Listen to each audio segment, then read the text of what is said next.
호서대학교.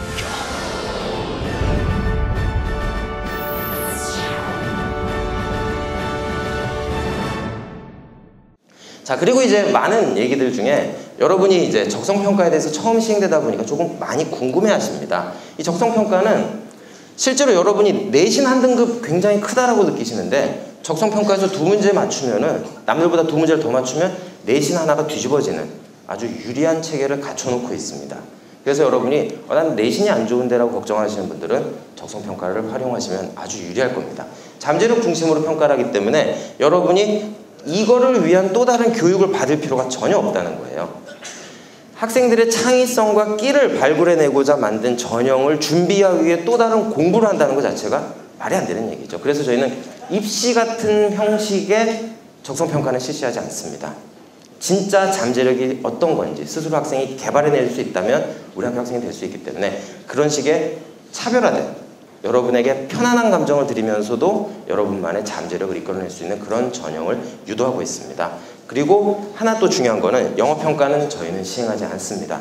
따라서 나는 영어가 되게 약한데 어떡하지라고 걱정하시는 분들은 전혀 걱정하실 필요가 없습니다. 자, 그리고 이제 적성평가 출제 경향에 대해서 말씀드리면요. 언어기초, 수리기초가 있고 이거는 정말 1학년 수준에서 냅니다. 여러분은 이제 3학년이기 때문에 능히 아래 학년 거를 굽어볼 수 있는 능력이 있으시죠. 따라서 겁먹지 말라는 얘기입니다. 그리고 사고력 평가는 정말 적성과 잠재력을 평가하기 때문에 공부 같은 거에서 외워서 푸는 게 아니라 단지 여러분이 갖고 있는 창의성만 돌려주면 되는 겁니다. 그리고 이제 적성평가 형식에 대해서는 보기가 4개인 객관식 형태가 나가고요. 그리고 영역별 문항 배점이나 이런 거는 인문대학, 사회과학대학 같은 경우는 언어 기초, 수열 추리, 언어 추리, 자료 해석이라고 해서 총 50문제가 55분 동안 진행이 됩니다. 따라서 한 문제를 1분 정도에 풀어야 된다는 속도감이 있죠. 근데 그 속도감 속에서 여러분의 숨어있는 잠재력이 이끌어내지는 겁니다. 그리고 이제 이 자연계열 쪽에서 이제 적성평가 어떤 배점이 들어가는지 보여드리면요. 수리기초, 수열추리, 언어추리, 도형추리가 들어갑니다. 마찬가지로 50문항에 55분의 문제를 풀이를 하셔야 됩니다. 이렇게 얘기 드리면 이제 많은 학생들이 한 번도 공개된 적이 없기 때문에 조금 궁금한 면을 많이 갖고 계십니다. 그래서 문제에 대해서 대략 말씀을 한번 드려보면요. 쉽습니다. 아직도 어머니가 한 마리 귓전에 맴돌았다라는 얘기에 가장 적절한 바꿔 쓸 수 있는 거, 귓전에 아른거린다 라는 표현이 조금 더 부드럽죠. 이런 단순한 문제를 물어보는 겁니다. 그리고 여기에 들어가는 게 뭐가 맞느냐? 이건 이제 좀 많이 이런 거 익숙한 친구들은 보면 금방 압니다. 요거 더했더니 가운데 들어가네. 쉽죠? 그럼 요거 다 더하면 뭐가 들어갈지 보면은 답이 그냥 나오는 겁니다. 문제가 왜 저렇게 쉬워? 라고 생각하시겠지만 고사장에서 긴장을 한 상태로 50문제를 55분에 풀어야 된다는 그 중압감 때문에 알면서도 실수하는 경우가 있습니다. 그것도 역시 준비가 덜 됐다는 그런 의미죠. 그러니까 여러분이 조금만 마음가짐을 하고 들어오시면 됩니다. 이런 문제도 쉽습니다. 아래 2개 더하면 위에 거 나가죠. 여기 아래 2개 더하면 위에 게 뭐 들어가는지 보시면 그냥 압니다.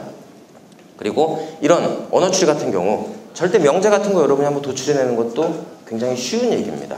그리고 말의 순서를 배치하는 거, 별도의 지시가 있을 때까지 절대로 검사지를 넘기지 마십시오. 이건 누구나 맞출 수 있는 문맥이죠. 쉽습니다. 근데 틀리는 경우가 있습니다. 왜? 당황해서.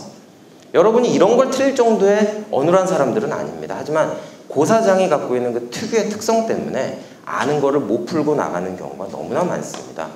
그러니까 여러분이 잠재력을 발휘하기 위해서 다양한 노력을 해줄 필요도 있는 거죠. 이렇게 인문사회계열에서 자료해석 같은 경우 이걸 보고 이거에 대해서 뭘 의미하는지 여러분이 풀기만 하면 됩니다. 문제를 숨겨놓고 여러분 보고 맞춰라 그러는 게 아니고 이런 도표상에 나와 있는 걸 갖고 여러분이 확인하고 답을 맞춰가는 방식이기 때문에 이런 거에 대해서 중압감을 느끼실 필요가 거의 없다는 거죠.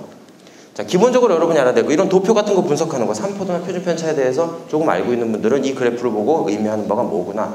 결국은 4개의 문항 중에 답을 고르는 방식이기 때문에 여러분이 조금 마음만 편하게 드신다면 아주 답을 풀기가 어렵진 않습니다.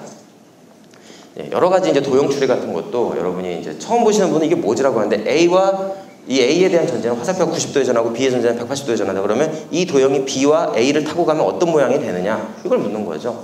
그럼 그냥 고르면 됩니다. IQ 테스트하고 동일합니다. 여러분이 정말로 돌고래의 IQ라고 해도 돌고래들도 이런 문제는 간혹 맞히는 애들이 기특한 애들이 있다고 하니까 전혀 걱정하지 않으셔도 됩니다. 그리고 사실 IQ가 중요하다고 하지만 IQ가 좋고 노력 안 하는 사람의 미래가 성공에 이끌어지는 경우보다는 노력을 통해서 성공을 이끄는 사람들이 훨씬 많습니다. 그러니까 여러분이 기본 실력을 탓하지 마시고 자기의 의지를 불태워서 의지만 살려주시면 좋습니다. 그리고 적성고사지 답안지인데 여기에 여러분이 정확히 체크하고 마킹해서 제출하시면 됩니다. 이게 바로 이번에 처음 시행한 적성평가의 핵심이고요. 아마도 여러분 학교 선생님들이 적성평가 이제 모의 테스트 해달라고 요청을 하시면 저희가 실제로 고사장처럼 꾸며서 여러분 학교에 가서 테스트하고 답도 다 맞춰서 이제 여러분께 점수도 돌려드리겠습니다. 그래서 혹시 기회가 되신다면 나중에 이런 시험을 보시면 좋을 것 같고요.